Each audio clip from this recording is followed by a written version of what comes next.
तो बच्चों आज हम स्टडी करेंगे मोशन के ग्राफिकल रिप्रेजेंटेशन के बारे में। तो अभी तक हम लोगों ने पढ़ा कि किस किस टाइप की मोशंस होती हैं, ठीक है। यूनिफॉर्म मोशंस हैं, नॉन यूनिफॉर्म मोशंस और उनके टाइप्स, ठीक है। बट अब हम यहाँ पर इनका ग्राफिकल रिप्रेजेंटेशन देखेंगे कि कैसे हम इनको प्लॉट कर सकते हैं। तो इससे भी कई क्वेश्चन पूछे जा सकते हैं। Let's start. ये हमने यहाँ पे ग्राफ दिया हुआ है आपका डिस्प्लेसमेंट वर्सेस टाइम का ग्राफ, ठीक है। तो वाई एक्सिस पे हम प्लॉट कर रहे हैं यहाँ पर डिस्प्लेसमेंट और एक्स एक्सिस पे हम प्लॉट कर रहे हैं टाइम, ठीक है। तो ये हमारा वाई एक्सिस पे डिस्प्लेसमेंट है। सपोज देख आप यूनिट भी दे सकते हैं 50 मीटर 100 मीटर, ठीक है। ये किसकी यूनिट है? डिस्प्लेसमेंट की, ठीक। तो इधर डिस्प्लेसमेंट है और इधर क्या है? हमारा टाइम है। अब हम इस फर्स्ट ग्राफ का एनालिसिस करेंगे जहाँ पर ये लाइन ए बी लाइन जो है पैरेलल है किसके? टाइम वाली लाइन के पैरेलल है, ठीक। तो इस केस में क्या होगा आप देख सकते हैं। अगर हम ऑब्जर्व करें, सपोज आपका स्कूल आपके घर से 100 मीटर की डिस्टेंस पे है और आप वहाँ 11 बजे पहुँच गए। मतलब आप 11 बजे 100 मीटर की डिस्टेंस पे थे और 12 बजे भी 100 मीटर की डिस्टेंस पे थे, ठीक है। फिर 1 बजे भी आप क्या है 100 मीटर की डिस्टेंस पे हैं इस पॉइंट पे, ठीक। और फिर 2 बजे भी आप 100 मीटर की डिस्टेंस पे, मतलब अभी आप वहाँ से निकले नहीं हैं। इसका मतलब क्या होगा? इसका मतलब ये हुआ कि आप रेस्ट पे हैं, ठीक है। इसका मतलब क्या हुआ कि आप रेस्ट पे हैं, ठीक है। आप समझ ही रहे होंगे कि आप रेस्ट पे हैं। तो टाइम के रिस्पेक्ट में पोजीशन चेंज ही नहीं हो रही है। टाइम के रिस्पेक्ट में पोजीशन नहीं चेंज हो रही है। तो ऐसा ग्राफ कैसा बनेगा? तो ये एक्स एक्सिस के पैरेलल ही तो बनेगा, ठीक है। टाइम वाली एक्सिस के पैरेलल ग्राफ बनेगा।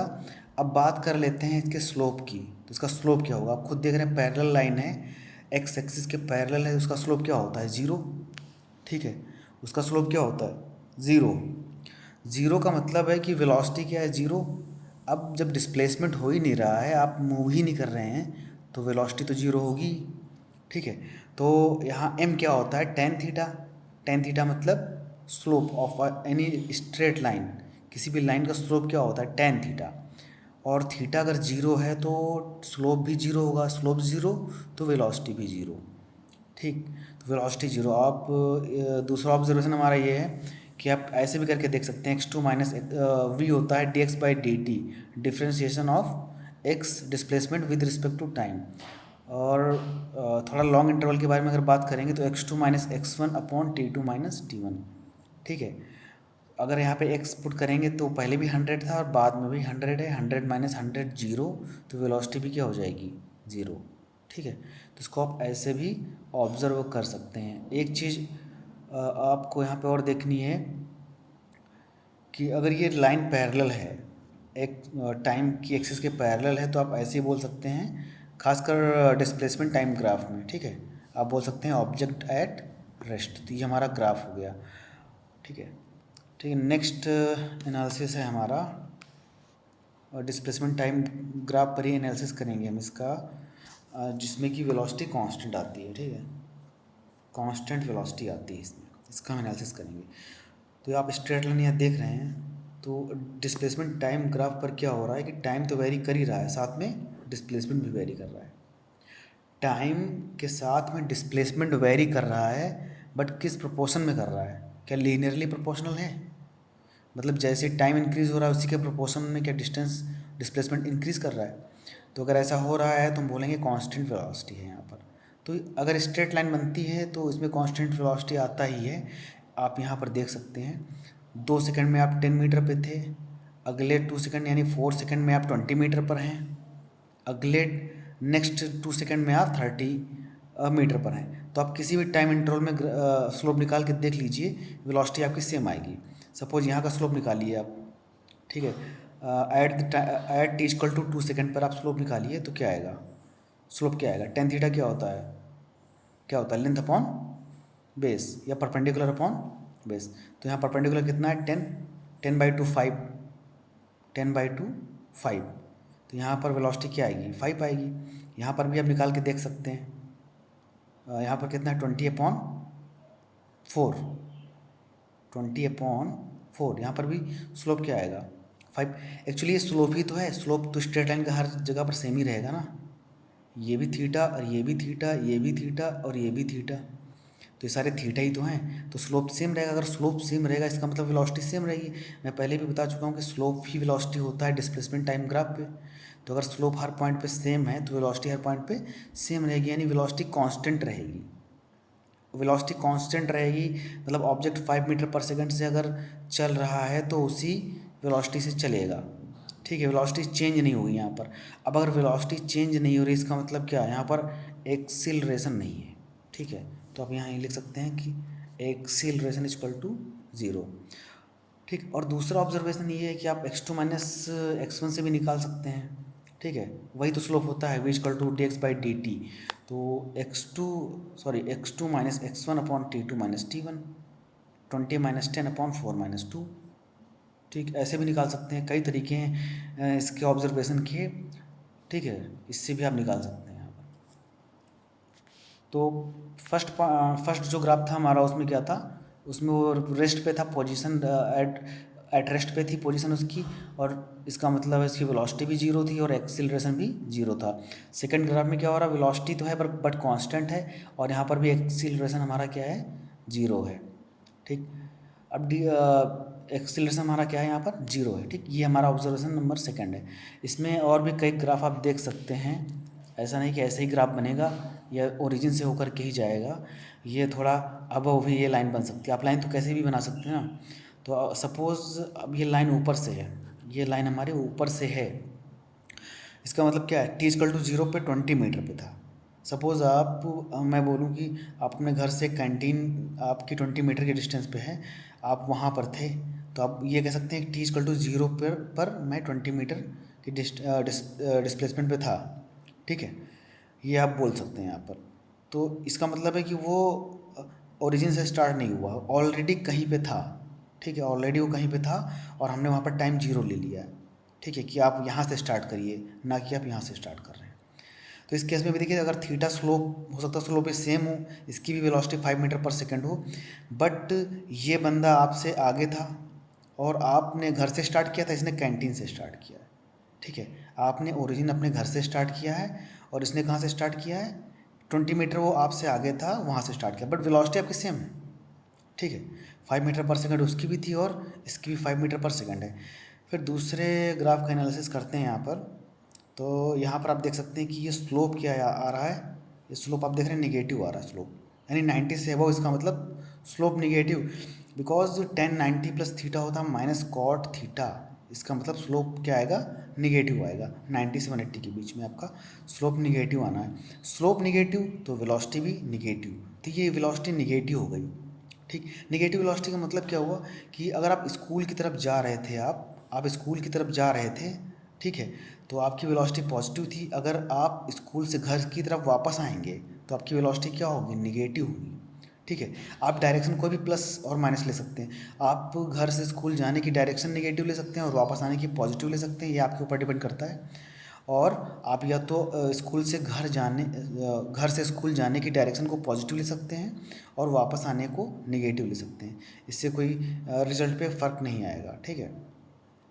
तो आप यहाँ पर भी देख सकते हैं, अगर मैं स्लोप कैसे निगेटिव आया ये भी आप देख लीजिए कि स्लोप निगेटिव का मतलब क्या हुआ, वेलोसिटी निगेटिव का मतलब क्या हुआ। तो यहाँ पर भी मैंने क्या लगाया, dx/dt, यानी x2 minus x1 upon change in displacement upon change in time, हमारी यही होती है वेलोसिटी। तो x2 20 क्या कहते हैं, फाइनल डिस्प्लेसमेंट में हमारा 0 है, ठीक है। एट t=2 सेकंड पे कितना है डिस्प्लेसमेंट, 0, और t=0 पे यानी कि ओरिजिन पे जब थे तो आपका डिस्प्लेसमेंट कितना था, t=0 पे आपका डिस्प्लेसमेंट कितना था, 20 था, 20 से 0 हो गया डिस्प्लेसमेंट, ठीक है। तो चेंज इन डिस्प्लेसमेंट कितना हुआ, 20 से 0 हो गया। तो चेंज इन क्या, चेंज होता क्या है, चेंज होता है फाइनल माइनस इनिशियल, यही तो होता है x2 माइनस x1। तो फाइनल में 0 है, इनिशियल 20 माइनस कर दिया आपने। तो आप इसको अगर सॉल्व करेंगे, t2 minus t1 t minus 0, तो आप सॉल्व करेंगे तो आपकी निगेटिव वेलोसिटी यहाँ पर आ रही है, आप देख रहे होंगे यहाँ पर, ठीक है। आप यहाँ पर देख रहे होंगे कि ये निगेटिव वेलोसिटी आ रही है। तो ये कई तरह के ग्राफ हैं, आप इन ग्राफ को ऑब्जर्व करके और भी रिजल्ट जनरेट कर सकते हैं, ठीक है। अगला आते हैं एक्सीलरेशन पे आते हैं। ठीक है, एक्सीलरेटेड यूनिफॉर्म एक्सीलरेटेड मोशन पे आते हैं। तो इसमें क्या हो रहा है ये देखते हैं। इसका ग्राफ मैंने यहाँ बनाया हुआ है। देखिए स्लोप डिस्प्लेसमेंट टाइम ग्राफ पे जो स्लोप होगा वो वेलोसिटी ही देगा ऑलवेज, वो ग्राफ कैसा भी हो। वो ग्राफ स्ट्रेट लाइन हो, ठीक है, या पैरेलल किसी भी एक्सिस के पैरेलल हो, ठीक है। किसी भी एक्सिस के पैरेलल नहीं कर सकते। अगर वाई एक्सिस के पैरेलल कोई ग्राफ एग्जिस्ट नहीं करता है, वो भी मैं बताऊंगा क्यों, वहाँ पर वेलोसिटी इनफाइनाइट हो जाती है, अभी बताते हैं उसको ऐसा क्यों होता है। फ़िलहाल ये देखते हैं कि यहाँ पर स्लोप जो डिस्प्लेसमेंट टाइम ग्राफ होगा वो हमेशा क्या देगा, उसका स्लोप क्या देगा, वेलोसिटी देगा, ठीक है। तो m equal to tan theta equal to slope equal to velocity मैंने यहाँ पर मेंशन कर दिया है कि कोई कन्फ्यूज़न ना हो कि स्लोप क्या होता है, वेलोसिटी क्या होती है, टेन थीटा क्या होता है, dx/dt क्या होता है, ठीक है। ये सारे के सारे सेम ही हैं, बट आपको कैसे ऑब्जर्व करना है ये आपके ऊपर डिपेंड करता है, ठीक। तो यहाँ पर आप देख सकते हैं, अगर ये मैंने यूनिफॉर्म एक्सीलरेटेड मोशन का ग्राफ बनाया हुआ है, तो मैंने ये ऐसा ग्राफ बनाया तो देख रहे होंगे कि 5 सेकंड पे 10 डिस्प्लेसमेंट था, फिर 8 सेकंड पे 20 हुआ। तो आप ए से बी के बीच में ऑब्जर्व करके देखें तो क्या आएगा, X A B displacement, change in displacement upon change in time कितना आ रहा है, 10/3 आ रहा है। अब बी से सी के बीच में ऑब्जर्व करेंगे तो क्या आएगा, 30 - 20 अपॉन 10 - 8 10 - 8 होगा यहाँ पर 10 - 8, ठीक है। तो 10 - 8 कितना आया आपका, 10 - 8 आया 2 2/10 5 हो गया, 5 मीटर पर सेकेंड। तो आप देख सकते हैं V B C is greater than V A B, ठीक है। मतलब ये वेलोसिटी जो बी और सी के इंटरवल के बीच में जो वेलोसिटी आपकी आ रही है वो आ रही है 5 मीटर पर सेकेंड, और ये आ रही है वी और ए और बी के बीच में जो आ रही है वो आ रही है 10/3, ठीक है। तो ये 5 ग्रेटर देन इज 10/3, मतलब वेलोसिटी आप देख रहे हैं इंक्रीज कर रही है, ठीक है। वेलोसिटी कॉन्टिन्यूसली इंक्रीज कर रही, और जब वेलोसिटी इंक्रीज करती इसका मतलब क्या था, एक्सीलरेशन था वहाँ पर, क्योंकि एक्सीलरेशन ही तो वेलोसिटी को इंक्रीज कराता है, ठीक है। अगर एक्सीलरेशन जीरो इसका मतलब वेलोसिटी कांस्टेंट, आपकी वेलोसिटी इंक्रीज ही नहीं हो रही है, ठीक है। तो इसमें वेलोसिटी इंक्रीज हो रही है, इस ग्राफ में आप देख सकते हैं इसको ऑब्जर्व करके। और दूसरा तरीका भी मैं डिस्कस करूंगा कि स्लोप के फॉर्म में कैसे इसको करेंगे। फिलहाल मैंने इसका एक ऑब्जर्वेशन यहाँ पर दिखा दिया है कि ये ऐसे इसका ग्राफ होता है, और कई ग्राफ बनेंगे जो मैंने नीचे मेंशन कर रखे हैं, ठीक है। और इंस्टेंटेनियस वेलोसिटी भी यहाँ पर इसका एप्लीकेशन है। यहाँ पर एकदम अगर शॉर्ट टाइम इंटरवल है, आप देख रहे हैं इसमें एक्सीलरेटेड मोशन में क्या हो रहा है, वेलोसिटी चेंज हो रही है ना, हर एक पॉइंट पे वेलोसिटी चेंज हो रही है। अगर मैं कहूँ इस पॉइंट पे वेलोसिटी क्या होगी तो बोलेंगे instantaneous velocity at t equal to 8, instantaneous velocity at t equal to 10, because velocity keeps on changing at every point, ठीक है। आप ये कह सकते हैं यहाँ पर हर एक पॉइंट पे वेलोसिटी क्या हो रही है, हमारी चेंज हो रही है। तो फिर ये जो अगले नेक्स्ट ग्राफ्स हैं, आप ये भी बता रहा हूँ क्या हो रहा है इसमें ये हो रहा है डिस्प्लेसमेंट टाइम ग्राफ में। ये तो आपको पता है कि यहाँ पर एक्सीलरेटेड मोशन है, ठीक। यहाँ पर एक्सीलरेशन है, ये पॉजिटिव एक्सीलरेशन है यहाँ पर, और ये भी पॉजिटिव है, ये निगेटिव होगा। ऐसा ग्राफ बन रहा तो निगेटिव होगा और ये भी निगेटिव होगा। बहुत सारे बच्चों को कन्फ्यूजन आ रही होगी कि ये इसमें तो डिस्प्लेसमेंट कम हो रहा है तो इसमें एक्सीलरेशन कैसे आ गया, ठीक है। ये हम बता रहे हैं कैसे होगा, बिकॉज डायरेक्शन जब निगेटिव पॉजिटिव वेलोसिटी का भी यहाँ पर रोल होता है, ठीक है। अगर आप निगेटिव से पॉजिटिव की तरफ जा रहे हैं इसका मतलब क्या हो रहा है कि आप इंक्रीज़ कर रहे हैं। सपोज -5 से -3 गए, -3 से -2 गए, फिर 0 गए, इसका मतलब आप इंक्रीज़ कर रहे हैं, ठीक है, इंक्रीज़ कर रहे हैं। तो पहले मैं आपको पहले स्लोप के फॉर्म में इस ग्राफ को समझाता हूँ। स्लोप के फॉर्म में मैंने अभी डेटा देकर तो समझा दिया, बट अब मैं स्लोप के फॉर्म में इसको भी समझाता हूँ। ये देखिए इसका स्लोप मैंने यहाँ पे ए पॉइंट पे स्लोप बनाया हुआ है, और बी पॉइंट पे और सी पॉइंट पे बनाया है। तो ए पॉइंट पे स्लोप कितना है, मैंने बोला स्लोप ही तो वेलोसिटी होती है। तो ए पॉइंट पे कितना स्लोप है, 10 10 30, बी पे 10 60, और ये 10 70। तो कौन सा स्लोप बड़ा है, अब बोलेंगे 10 70, ठीक है। 10 70 is greater than 10 60, which will greater than 10 30। तो अगर 10 70 बड़ा है इसका मतलब वेलोसिटी ज़्यादा है, 10 60 कम है वेलोसिटी कम और कम। 10 30 से इंक्रीज़ हो रही है वेलोसिटी, 30 से ज़्यादा 60, 60 से ज़्यादा 70, ठीक है। तो आप देख रहे हैं एम सबसे ग्रेटर देन है ये, M C greater than M B greater than M A, ठीक। तो ये वेलोसिटी सारी क्या है आप यहाँ देख सकते हैं, ये अब मैं इसकी बात कर रहा हूँ दूसरे ग्राफ की जिसमें आपको कन्फ्यूजन ज़्यादा हो सकती है, ठीक। अब मैंने यहाँ पर लिया है ये ग्राफ, इसमें आपको क्या लग रहा है कि ये एक एक्सीलरेटेड मोशन का ग्राफ है या रिटार्डेड मोशन का ग्राफ है? तो पहली बात तो ये कि जो हम एंगल लेते हैं टेन थीटा जो हम लेते हैं एंगल, वो पॉजिटिव एक्स एक्सिस से लेते हैं, ठीक। तो ये इस पॉइंट पे स्लोप, ए पॉइंट पे स्लोप कितना आ रहा है, स्लोप होता क्या, टेंजेंट बनाएंगे उस पॉइंट पे। पहले ये बात मैं बताना भूल गया पहले क्वेश्चन में कि स्लोप अगर किसी पॉइंट पे हम बनाएंगे तो टेंजेंट बनाएंगे उस पॉइंट पे, क्योंकि यहाँ पर एक्सीलरेटेड मोशन है।